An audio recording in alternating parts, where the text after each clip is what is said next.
할렐루야. 우리 옆에 있는 분들과도 잠시 인사하도록 합시다. 할렐루야. 네, 하나님을 찬양합니다. 예. 우리 청년들이 필리핀 세부 타이옷 이렇게 선교 다녀왔는데요. 100페이지 정도의 소감문을 다 모아서 책자를 발간했습니다.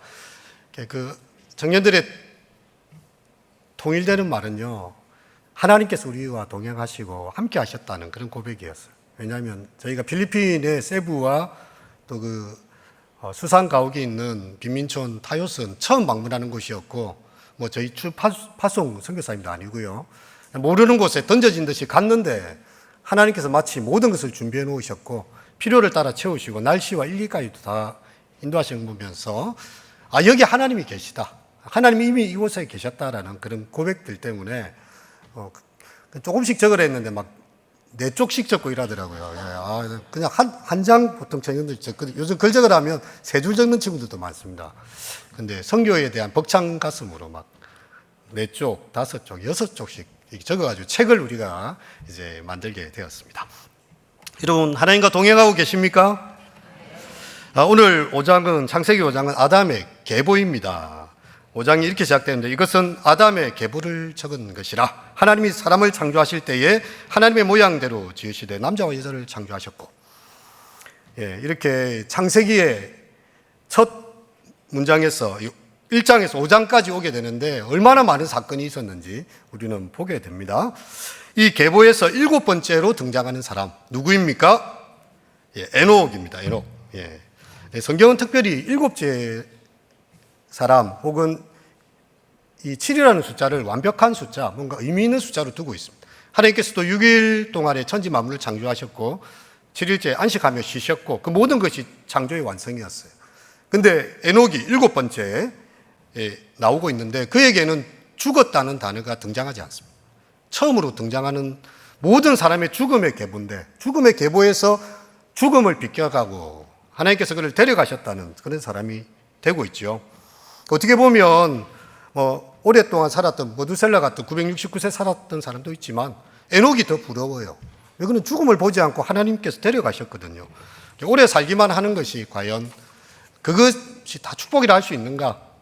요즘같이 100세 또 100세를 넘어 사시는 시대에 보면요, 너무 힘들게 사시는 분들 너무 많아요.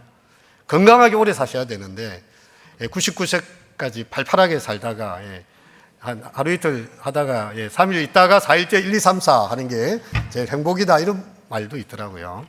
9988 1, 2, 3, 4. 근데 우리에게 에녹은요, 오래 산 걸로는 구약시대에 우리에게 드러나지 않지만 그는 모든 사람의 부러움을 사고 있습니다. 야렛이 낳은 아들 에녹은 5장의 주인공입니다. 에녹이 65세에 무두셀라를 낳게 됩니다. 그리고 300년을 살게 되죠. 그리고 하나님 그를 데려가셨고 몇 세를 살았더라? 365세. 유일하게 죽음을 경험하지 않습니다. 5장에서 아담의 후손의 그 죽음이 계속 반복되고 있어요. 결국 모든 인간은 죽는다. 그것을 확정하고 있습니다. 반복입니다. 이것이 바로 창세기 3장에 하나님께서 말씀하신 거죠. 너희가 이 선악과를 따먹는 순간 반드시 죽으리라. 근데 이 뱀은, 이 사탄은 뱀을 통해서 이야기하죠. 너희가 죽지 아니하리라. 하지만 사탄의 말이 거짓임을 밝혀집니다. 죄를 지은 자가 그 죄의 결과로 죽음이 오게 되었다는 거죠. 창세기 3장 22절 우리 그 말씀에 보면 하나님이 이르시되 보라 이 사람이 선악을 아는 일이 우리 중에 하나와 같이 되었으니 그가 손을 들어 생명나무 열매도 따먹고 영생할까 하노라. 그래서 영원히 살지 않게 하고요, 이 땅에서 죽음을 맞이하도록 하게 된 것이죠. 인류는 이 저주 가운데서 하나님의 약속하신 대로 생육하고 번성하며 땅에 충만하게 되어지고 있습니다. 하지만 그들은 다 죽습니다. 여러분, 그 아담이 가졌던 그 속성이, 그 마음, 그가 받았던 죄의 결과로요, 우리에게 오래 이렇게 오게 된 것이죠. 가장 오래 살았던, 최고로 오래 살았던 사람이 무두셀라인데 969세입니다. 근데 하나님께는 1000년이 하루 같거든요. 하나님께는 하루도 살지 않은 게 인간입니다. 우리를 볼 때는 969세, 와, 이런 사람이 있었는가? 정말인가? 이렇게 말할 수 있겠지만요. 하나님께로는 천년을 하루같이 여기시는 하나님의 관점에서 보면 밤에 한 경점도 살지 못했다는 것이죠. 동시에 5장은 또 죽음을 극복할 영생의 길이 있다는 것을 또한 보여주고 있습니다. 이것이 바로 오늘 본문이 주고 있는 질문이 되는 거죠. 특별히 이제 창세기 5장에 나오는 셋의 후손들, 이 족보는요 4장에 나오는 가인의 후손들의 족보와 대조되면서 그려지고 있습니다. 이 가인이 여호와 앞을 떠나서 에덴 동쪽 노 땅에 거주하더니 아내와 동침하매 아다는 야발을 낳았으니 그는 장막에 거주하며 가축 치는 자가 되고 그의 아비 이름은 유발이니 그는 수금과 퉁소를 잡는 모든 자의 조상이 되었으며 실라는 두발가인을 낳았으니 그는 구리와 쇠로 여러 가지 기구를 만드는 자요 두발가인의 누이는 나아마였더라. 여러분, 이 가인의 에덴의 동쪽으로 간 사람들이 가인의 후손들이지 않습니까? 아벨을 죽이고 아벨의 예배는 받으셨고 가인의 예배는 받지 않으니까 이 얼굴이 울그락불그락했다 했습니다. 이 얼굴을 감출 수가 없어요. 그래서 이렇게 살짝 불러다가 이렇게 최초의 살인을 저지르게 되는 게 가인입니다. 근데 이 가인의 후손은 가축을 치고 수금과 퉁소를 잡고 구리와 쇠를 만들어서 이렇게 여러 가지 기구를 만드는 자가 되었죠. 4장의 가인의 족보에는 이 후손들이 이루었던 화려한 문명들이 열거되고 있습니다. 근데 좀 아이러니한 것은 아담의 족보, 이 셋으로 오는 이 족보에는 그런 말들이 잘 없습니다. 그러니까 자식을 낳고 살다가 죽었다 이렇게 이야기하고 있어요. 그리고 4장의 가인의 후손들은 나이를 기록하지 않습니다. 그런데 5장에서는 그 나이를요 이렇게 계속 반복하고 있습니다. 몇 세를 930세를 살고 죽었더라 뭐 이런 식으로 계속 이야기를 하고 있는 것이죠. 여러분, 이것이 어쩌면 하나님과 동행하는 평범한 사람들의 일상, 그것은 하나님 나라의 역사에 편입이 되는 거예요. 이 땅에서의 숫자로, 이 땅에서의 것으로 문명으로 그들을 설명하지 않습니다. 하나님 밖에서 이루어 대단한 성취가 있다 할지라도 하나님의 나라에서는 크게 관심이 없는 것이죠. 하나님께서 우리에게 정말 원하시는 것이 무엇일까? 이것이 바로 우리 본문이 던지는 질문이기도 합니다. 여러분, 여기서 우리는 두 사람을 보게 되는데 죽지 않은 아버지와 어떤 사람보다 가장 오래 산 아들, 이게 바로 에녹과 무두셀라입니다. 가장 짧게 산 거죠, 이 땅에서는 에녹은. 하지만 여러분, 우리가 무두셀라가 언제까지 살았을까? 여러분, 영화 노아라는 영화를 보셨습니까? 거기에 보면 어떤 노인이 이렇게 딱 하면서 산딸기를 하나 보면서 이 산딸기 너무 귀한 거다 하면서 나오는 장면이 나오는데요. 마소라 사본의 연령을 따라 계산하면요, 무두셀라는 홍수가 나는 그 해에 죽은 거예요. 그래서 사실은 홍수가 나지 않았다면 더 살 수도 있었다는 그런 표현이 됩니다. 그리고 하나님이 에녹을 데려가실 때에 그 나이가 365세인데요. 이 나이는 상당히 사실이기도 하지만 또 우리에게 상징도 많이 가져다 주고 있습니다. 1년에 해당하는 횟수 아닙니까? 365세. 근데 이 에녹은요, 오늘 본문에서 보면 똑같이 반복되는 단어가 무엇입니까? 하나님과 동행하였더라. 그것이 바로 그의 삶입니다. 근데 이 표현은 노아에게도 똑같이 적용되거든요. 노아에게도 하나님과 함께 걷던 사람, 하나님과 동행한 사람으로 노아도 표현되고 있습니다. 탄생과 죽음의 패턴이 계속해서 이어지는데 그 패턴을 깨는 사람이 바로 에녹인 거죠.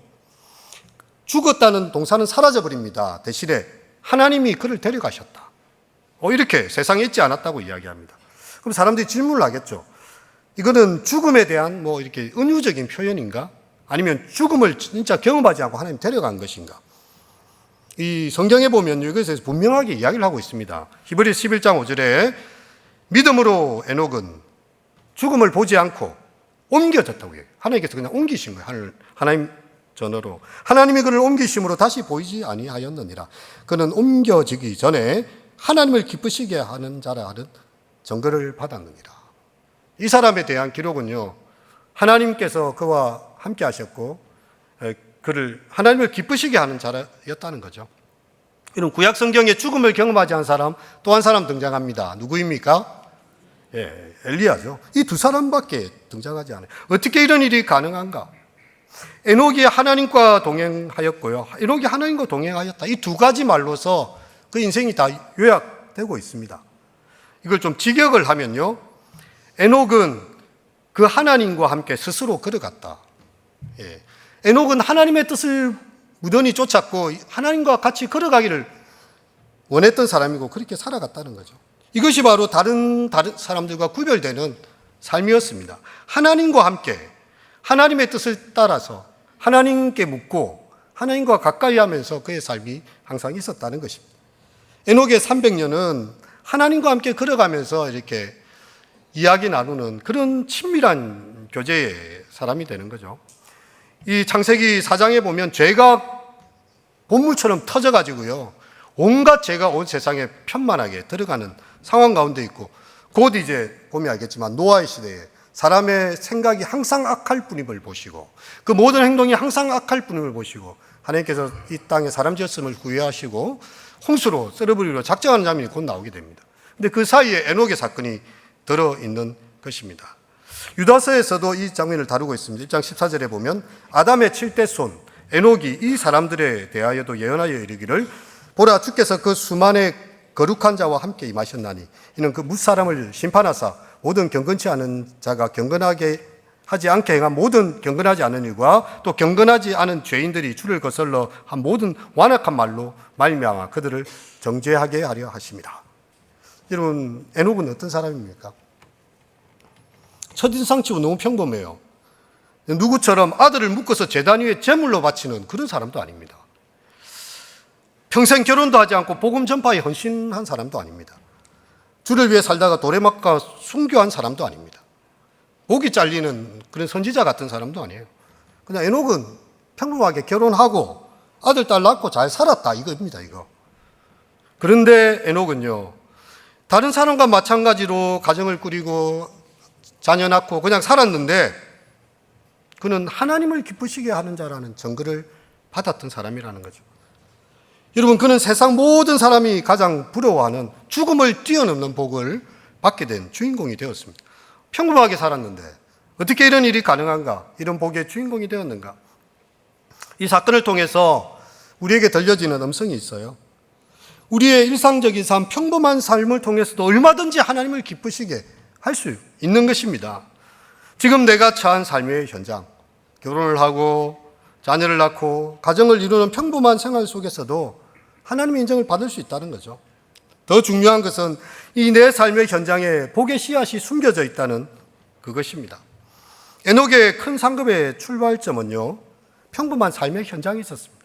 그곳에서 하나님과 동행하였고요, 그는 자신의 삶을 충실하게 살았던 거죠. 자크 일룰이라는 그 프랑스의 사회학자가 있습니다. 얼마나 논문도 많이 적고 또 사회학적인 눈으로 우리 기독교가 이렇게 좀 삐뚤어지고 잘못된 게 있으면 바로 잡아야 된다. 삐뚤어진 기독교, 이런 책도 나와 있는데요. 그리스도인들도 다른 사람들과 동일한 삶의 리듬을 갖고 살아간다. 그리스도인들도 직장에 다니고 결혼하며 자녀를 낳는다. 경력을 쌓고 미래를 준비한다. 그리고 죽는다. 그래서 그리스도인의 삶을 너무 특별한 엄청난 일을 하는 사람으로만 자꾸만 만들지 말고 일상의 삶 가운데서 하나님의 뜻 가운데 충실하게 사는 것, 그것 또한 그리스도인의 삶이라는 것을 환기시켜주고 있습니다. 여러분, 우리의 삶은 평범해요. 부모에게서 태어났고요, 또 결혼하고 누군가의 부모가 됩니다. 우리는 가족과 공동체를 이루고 살고 있지만 이미 이전에 또 한 가족의 구성원이었고요, 그렇게 우리는 삶의 이 일들을 지탱해 가고 있습니다. 생활을 유지하고 은사와 재능을 드러내면서 세상에 흔적을 남기기 위해서 자신만의 일을 열심히 합니다. 인생 살다가 어려운 일 많이 만납니다. 그리고 복을 받는 그런 때도 기뻐하기도 합니다. 어떤 때는 문제점을 만나서 씨름하기도 하고 해결을 찾아서 너무 감사해하기도 하죠. 그래서 그리스도인에게도 인생의 기본적인 상황은 다른 사람들과 동일하다. 이게 자크 일룰이 말하는 거죠. 그런데 다른 측면에서 그리스도인의 삶은 다른 사람들과 너무 다른 특이한 점이 가지고 있습니다. 왜? 삶의 중심에 누가 있는 거예요? 하나님이 계신 거죠. 하나님께서 이런 일을 하면 기뻐하실까? 하나님께서 내가 이렇게 말하는 것에 대해서 좋아하실까? 마음 아파하지는 않을까? 안 믿는 사람들, 하나님 알지 못하는 사람들은 그 관심 없습니다. 내가 좋으면 좋은 거예요. 남들이 뭐라고 상관없어요. 내한테 잘해주는 사람 다 좋은 사람이고, 내한테 자기한테 맞춰져 있어요. 근데 그리스도인의 삶은요, 하나님 어떻게 생각하십니까? 제가 어떻게 하는 것이 주를 기쁘시게 하는 것입니다. 제가 어떻게 말을 해야 될까요? 말해야 될까요? 참아야 될까요? 어떻게 해야 될까요? 그것을 성경의 말씀을 보는 거죠. 누군가가 악을 행하거든 악을 악으로 갚지 말고 선으로 악을 이기라고 이야기하지 않습니까? 항상 선을 행하라. 항상 기뻐하라. 쉬지 말고 기도하라. 범사에 감사하라. 이는 너희를 향한 하나님의 뜻이죠. 뜻. 하나님의 뜻이 거기 있어요. 나에게 악을 행하는 사람에게 그대로 갚아주지 않고 선을 행하며 항상 선을 행하라. 항상 기뻐하라. 쉬지 말고 기도하라. 범사에 감사하라. 그래서 이 모든 것은 하나님께 내 삶이 향해 있는 거거든요. 기도하는 것은 하나님을 바라보는 것이지 않습니까? 기뻐하는 것도 하나님 때문에 기뻐하는 거죠. 내 주어진 환경 보면 기뻐할 일 별로 없습니다. 예, 내가 상황이 이렇게 힘든데 어떻게 웃을 수가 있습니까?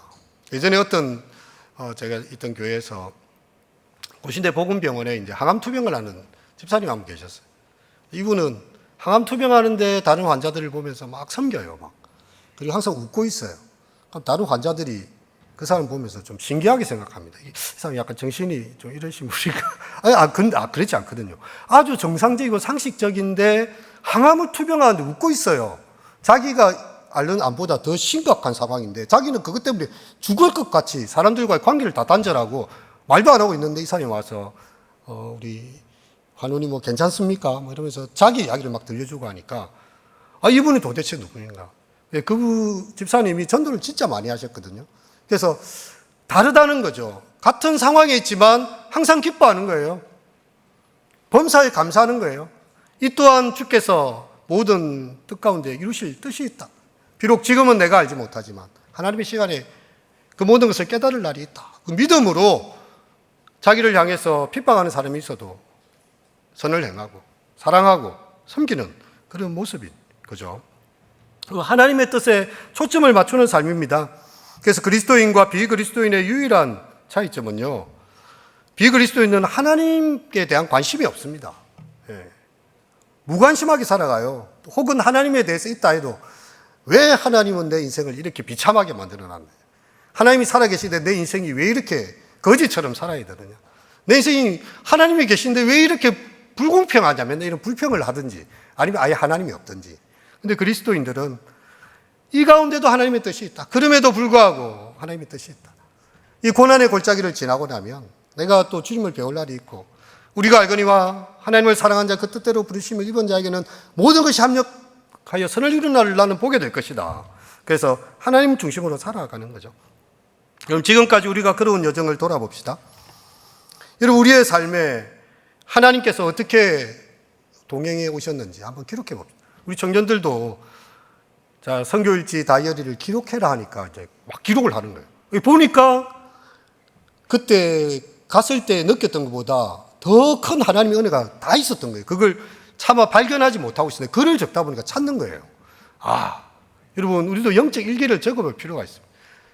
여러분 우리 인생에 제가 어떤 장례식에 갔을 때 이분이 되게 신앙생활 잘하고 열심히 하신 분이었거든요. 장례식에 갔는데 이분이 생전에 살아계실 때 적은 자서전을 이렇게 오시는 조문객들에게 선물로 주더라고요. 이분은 이 책 한 권을 남기고 살아가셨다는 거예요. 거기에는 인생의 풍파도 많습니다. 고난도 많습니다. 하지만 예수님 붙잡고 신앙을 걸어왔던 여정을요, 오는 사람한테 자녀들이 선물로 주더라고요. 우리 아버지 이렇게 살다 가셨습니다. 아버지 친필로 적으신 글입니다. 굉장히 제가 기억이 많이 납니다. 우리의 영적 여정 가운데 하나님께서 주신 은혜들을 생각하고 기록해 본다면요, 그 은혜가 참으로 클 것입니다. 하늘을 두루마리 삼고 바다를 먹물 삼아서 그 사랑을 다 적어본들 다 기록이 되겠습니까? 우리 삶을 향하신 내 생각보다 더 크신 하나님, 나보다 나를 더 사랑하시는 하나님, 그 사랑의 은총은 끝이 없는 것이죠. 우리의 영적 여정에 홀로 하나님께서 두신 적이 없습니다. 우리 스스로가 생각하죠. 힘들 때 왜 나를 혼자 두셨습니까? 근데 잘 생각해 보면요, 그때도 도울 자를 보내시고 그때도 주님께서 내 인생 더 가까이 와 계셨고 영적인 이제 동행에 계셨던 거예요. 에녹의 기록은 죽음을 향해 가는 사람들에게 희망을 줍니다. 이 세상에 얼마나 오래 살았느냐 크게 중요하지 않다는 거죠. 어떻게 하나님과 동행하며 살았느냐, 하나님을 기쁘시게 하는 자가 되었느냐, 그것이 바로 그 인생이 오래 살았든 짧게 살았든 상관없이 그 인생의 질로, 인생의 퀄리티로 설명이 된다는 것이죠. 여러분 우리가 얼마나 이렇게 죽음의 그림자를 보면서 살아가고 있지 않습니까? 이 땅에 태어나는 순서가 참 많이 있습니다. 우리는 산부인과에서 가면 짜자자작 자, 오늘의 탄생 아기는 몇 킬로그램에 이렇게 이렇게 탄생 기록을 합니다. 하지만 이 땅을 떠나는 순서에는 아무도 정해져 있지 않아요. 아무도 내일을 알 수 없습니다. 그래서 우리는 늘 죽음을 인식하며 살아가는 거죠. 그래서 영적 여정에 도달하고자 하는 목적지가 무엇인가? 성경은 예수님을 닮아가라. 우리 그때 원빈 형제, 우리 이번에 같은 팀장이 성교는 무엇인가? 우리가 가서 하나님의 얼굴을 걔들한테 짠 보여주고 돌아오는 것이다. 이랬거든요. 비록 우리가 부족함이 많은 사람들이고 연약한 사람들이지만 우리가 있는 그 짧은 시간에 그 아이들에게 그 수상가옥, 집도 제대로 없어가지고 무화 건물로 돼 있어서 파도가 오면 다치고 없어지는 그 마을의 아이들을 할지라도 우리가 있는 동안에 하나님 얼굴을 볼 수 있다면 그게 바로 우리가 할 역할이 아닌가 한 거죠. 그래서 우리가 그리스도를 닮아가는 것이고 성령의 열매를 맺는 것이고요. 거룩해지는 것입니다. 그것이 바로 우리가 살아가는 삶의 목적이죠. 우리 잘 알지 않습니까? 웨스트민스터 신앙 고백서. 예. 하나님을 알고 그를 영원히 즐거워하는 것. 그것이 바로 우리 인생의 목적이다. 이렇게 이야기하고. 뭐라고요? 하나님을 알고 그를 영원히 즐거워하는 것. 하나님을 인해서 즐거워하고 그분을 알아가면서 그분과 동행하는 삶. 그것이 바로 인생의 목적이다. 이게 웨스트민스터 신앙 고백서의 일문이 되는 것입니다. 에녹은 그 당시의 사람들에 비해서는 가장 짧은 인생을 살았습니다. 죽음을 맛보지 않고 하지만 하나님의 안식에 들어가는 최고의 영광을 누린 사람이기도 했습니다. 그에게서 죽음을 넘어서는 희망의 약속을 봅니다. 하나님과 동행하면서 또한 그 시대의 불경건함에 대해서 에녹은 이야기했겠지요. 그리고 심판에 대해서도 아마 이야기했을 것입니다. 하지만 죄에 물들지 않고 의와 경건한 가운데서 그 얘기를 걸어갔던 것이죠. 이 에녹처럼 우리의 믿음 또한 주님과 동행하시는 우리 모든 성도님들 되시기를 축원드립니다.